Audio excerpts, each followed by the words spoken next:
নমস্কার সবাইকে। প্রতিমা ভেজ কুকিংয়ে সবাইকে স্বাগতম। আজ আমি তোমাদের সাথে টক মিষ্টি ভিন্ন স্বাদের এক কামরাঙ্গা মাখা রেসিপি শেয়ার করব।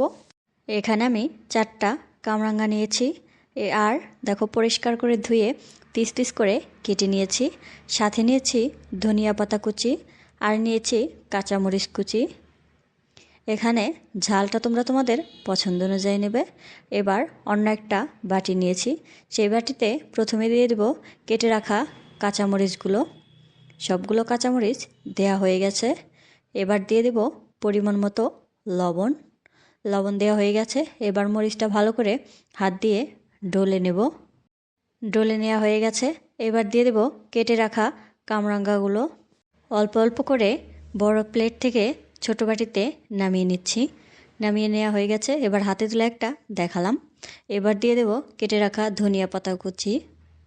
ধনিয়া পাতাগুলো দেওয়া হয়ে গেছে। এবার আরও একটু স্বাদ বাড়ানোর জন্য দিয়ে দেব বিট লবণ। এই বিট লবণের ভিতর অনেক কিছু আছে, গোলমরিচ গুঁড়া, শুকনো মরিচের গুঁড়া আরও ইত্যাদি। এবার সব কিছু মাখিয়ে নেব। দেখো, দেখেই কিন্তু জিভে জল চলে আসছে।